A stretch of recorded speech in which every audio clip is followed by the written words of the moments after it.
The Lord be with you. A reading from the Holy Gospel according to Luke. While some people were speaking about how the temple was adorned with costly stones and votive offerings, Jesus said, "All that you see here, the days will come when there will not be left a stone upon another stone that will not be thrown down." Then they asked him, "Teacher, when will this happen? And what sign will there be when all these things are about to happen?" He answered, "See that you do not be deceived. For many will come in my name, saying, 'I am he,' and the time has come. Do not follow them. When you hear of wars and insurrections, do not be terrified, for such things must happen first. But it will not immediately be the end." Then he said to them, "Nation will rise against nation, and kingdom against kingdom. There will be powerful earthquakes, famines, and plagues from place to place, and awesome sights and mighty signs will come from the sky. Before all this happens, however, they will seize and persecute you. They will hand you over to the synagogues and to prisons, and they will have you led before kings and governors because of my name. It will lead to you giving testimony. Remember, you are not to prepare your defense beforehand, for I myself shall give you a wisdom in speaking, that all your adversaries will be powerless to resist or refute. You will even be handed over by parents, brothers, relatives, and friends, and they will put some of you to death. You will be hated by all because of my name, but not a hair on your head will be destroyed. By your perseverance, you will secure your lives." The Gospel of the Lord. Praise to you, Lord Jesus Christ.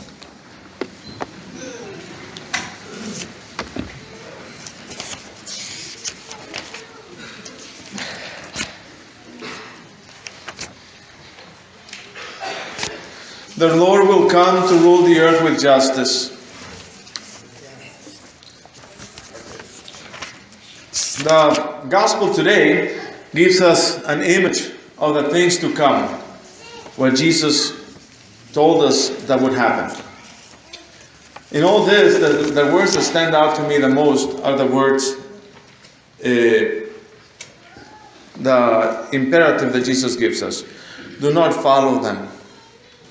Where is the Lord? That's what the heart of the Christian must look at. The virtue of discernment of spirits.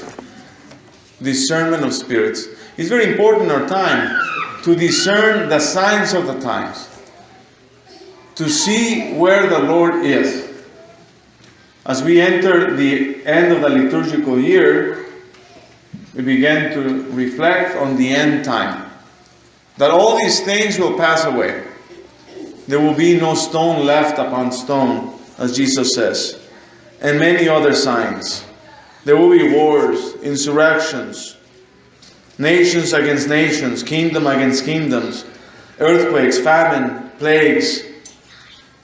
And all these things are signs of the coming of the Lord.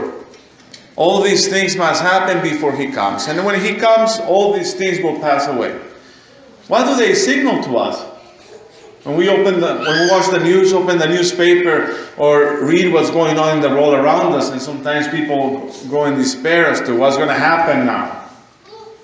I think we put too much emphasis on the temporal order, and that all these things will supposed to last us forever. I don't know what we're putting our minds on. But there has to be a perspective of the infinite goodness of God. And the call for each Christian to be imitators of Jesus and to give witness to Him. Give witness to Him. It will lead you to give testimony, Jesus says. To give witness to Him that we are people of the resurrection and that we are to not be led astray. Not be led astray. Take heed that you not lead astray, for many will come in my name. I think that is the crucial point in we find ourselves as Christians when we're trying to discern where Jesus is and where Jesus is not. When do we follow him? Where do we find him? I think that is a question for us. And I think as we reflect on the confliction that we see in our country today, the nastiness that one sees on television or on the news, and the division, within our parish community as well. We don't have to be that far. I received more than few inboxes and messages in regards to the election this week. And people are divided. So for me not to talk about it, we'll be trying to ignore the gorilla. I wish I was a gorilla though. I would just walk away. But I think it's important, and I'm recording this sermon by the way, but I think it's important for us to reflect upon it because it shows something deeper, an undercurrent in our culture that we've been blind about. And I think the church has an obligation to be vocal about it, an obligation the church needs to remember what the signs of the times are. The signs of the times. And the signs of the times, my brothers and sisters, is that are being fulfilled. I do not see many of the social issues that concern us most in the list of things, but I see the words of Jesus telling us, remember, you will be persecuted. It's a promise that Jesus gives to the Christians. A promise that Jesus gives to the church. When I look, where is Jesus in the world, my brothers and sisters? I do not look for non-profits for the solution. I'm not looking for the government to solve social issues or social justice issues. To look for Jesus, I need to find the persecuted. To look for Jesus, I need to look for those who are being persecuted for the sake of the Lord. And I need to find specifically those who are most innocent. And that's when I try to find where Jesus is. When I looked at that, I looked at that. We think sometimes that rulers are going to come and solve all our issues, and unfortunately, campaigns work that way. They build momentum, they call it. And it's like building a team. When you belong, just a couple of weeks ago, people were showing their preferences for the World Series.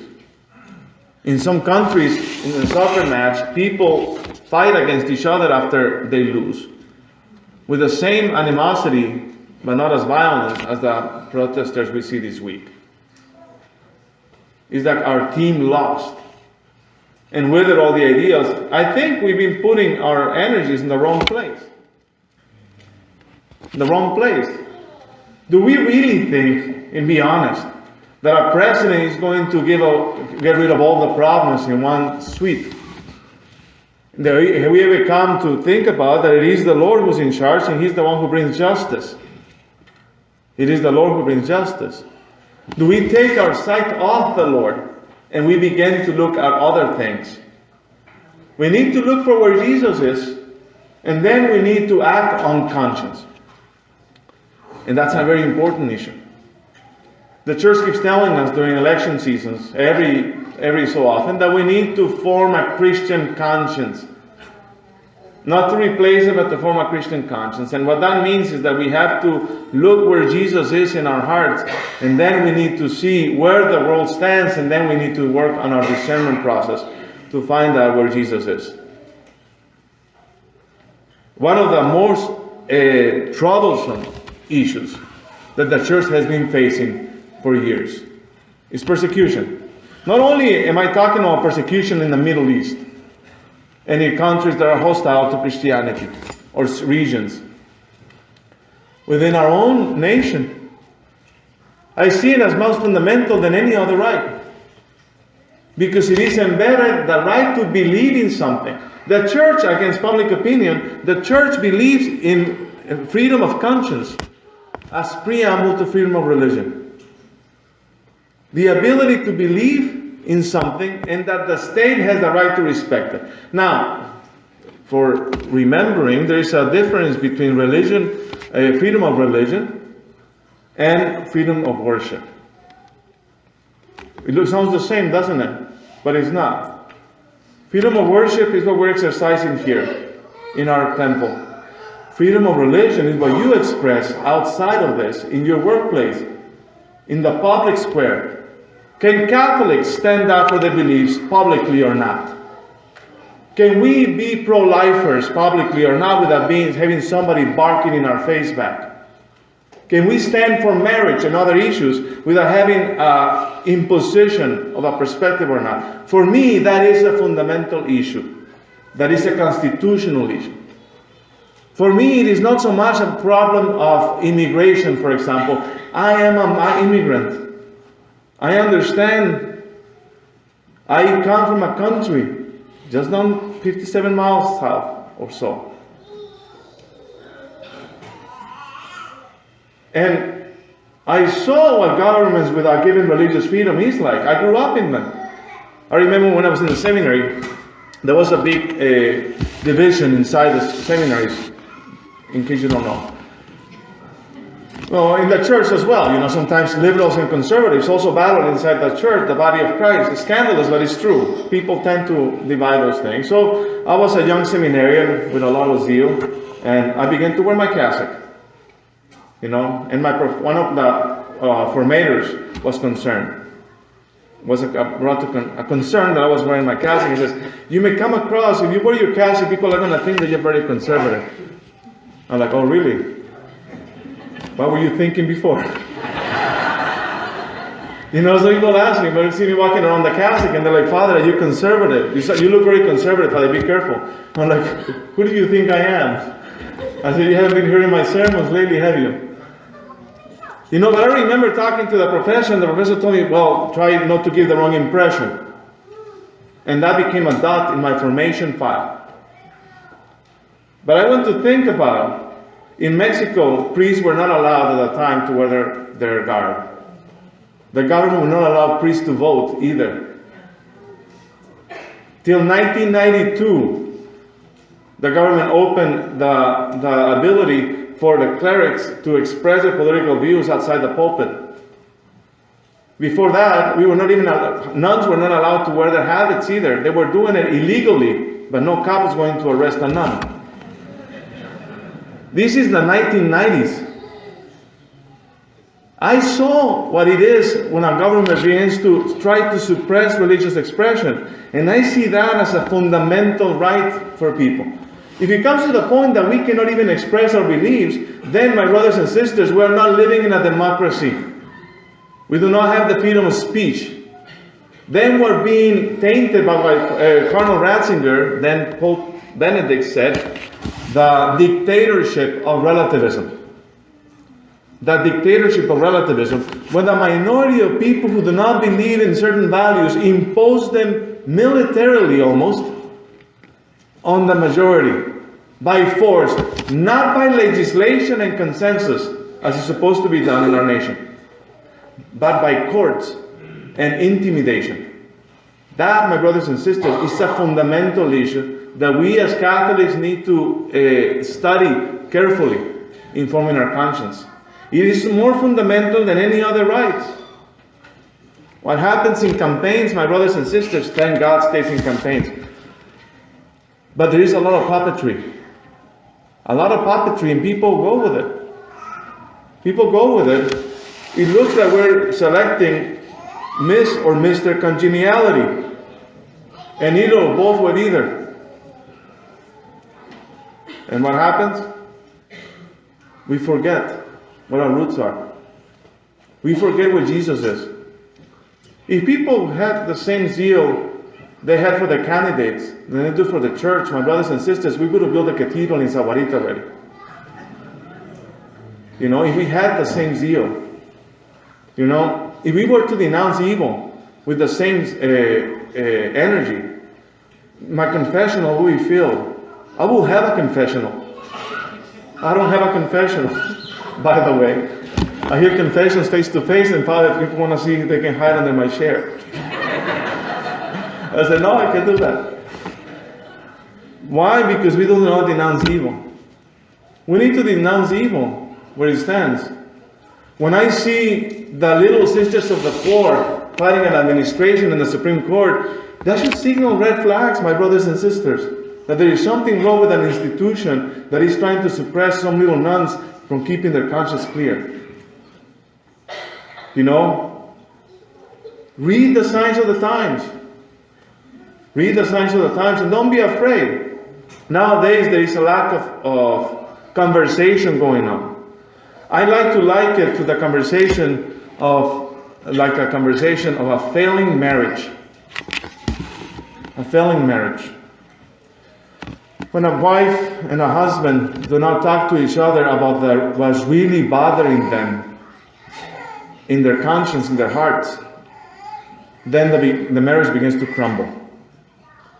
When they do not feel free to express what's really going on underneath, then the marriage is beginning to crumble.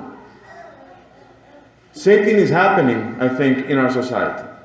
We're afraid of expressing ourselves and speaking and dialoguing without having to tell people they're a basket of something. We have to throw everybody into a bus, put people in little cages, and try to figure out so they stay away from us. And that takes away our personal responsibility. Our personal responsibility in seeing what is it that we really stand for. St. Paul gives us in the second reading this problematic. We instructed that if anyone was unwilling to work, neither should that one eat. And then he says, we hear that some are conducting themselves among you in a disorderly way. How are they doing this? By not keeping busy, by minding the business of others. What is the Lord is asking us to St. Paul? Keep busy. Work. I remember in the seminary, going back to my analogy, all my issues were solved in regards to formation when a wise professor told me once, nobody can forbid you to do what the church requires. Nobody can forbid you to do what the church requires. Nobody can forbid you to do what the country requires of you to do. No one can forbid you to work unless you choose not to. No one can forbid you to speak out. No one can forbid you to help the poor. You say, well, the state is supposed to do it. Certain candidate promised us they will get rid of poverty. Really? The work is in each one of us. The work of charity needs the freedom of us to act and say, I want a free society and I want to freely help the poor. And we have an ability to do that, and we need to do that, to exercise it. Who's going to help the migrants? You and I are going to help them. We need to help the poor. We need to help the widow, the orphan. We need to help those who are in need. We need to protect the life of the unborn. Now, maybe nobody else is going to do it, but it's up to us. We need to provide for people who are in need. That's our job as a church. That's what we need to do out there. If we cannot do it with the freedom of conscience, then the most fundamental right by which we can change society is taken away from us. So when I cast in my vote, if you want to know what I voted for, go to Facebook. I cannot talk about it in the pulpit. But if you want to know, do what you have to do. Do what you have to do to make the world a better place. Do what you have to do. Nobody's going to keep you from doing it. You want to change? You want to help the poor? What's keeping you? Get up and do it. There are many places around the nation that are willing to take volunteers. Volunteer for something. You know, you're unhappy? Well, then do something. At the end of the day, my brothers and sisters, we have been given a conscience. We're very grateful that we're members of this country and we are here. We're very grateful, and we got to be very grateful that we're not deciding between two dictators, or we didn't have a gun pointing at us when we're in the voting booth, or people giving us food, money to vote for somebody. I grew up in Mexico, and that's what they did in Mexico. Certain parties, they won with 80% of the vote. You know? Well, they were giving away food in the voting booth. That's corruption. Give thanks to God that we do not have that. And pray for the president-elect. Pray for the new members of Congress. Pray for the elected officials. Write letters to them and tell them how important these issues are for you. Tell them why life is precious, why religious freedom is important. Don't wait until 4 years to cast your vote and then just blame it on somebody else. And do not get a sticker that says I didn't vote for so and so. You know? Now I'm venting. But you gotta pray. And we gotta do that. We're on better things. We had a great festival last week.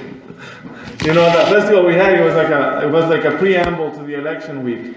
We should keep it that way, because something beautiful is like, we had this beautiful festival, people came together. As I span through the videos and look at the videos in the video, we see everybody there.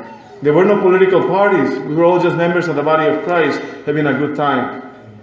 You know, by Wednesday, I get these divisions in our parish and I'm like, what's going on? Don't forget that we are Christians. Moreover, that we are Catholic. That's our first identity. That identity is like sort of tattooed in our bodies. Everything else we cannot get rid of. Everything else, political parties and all those things, they come and go. So look at each other. I encourage you, during the sign of peace, to think of that person that you're angry with because of the election. And imagine the person next to you being that person. And shake the hands with them. We put ourselves in the patronage of the Blessed Virgin Mary. In the name of the Father, Son, and Holy Spirit.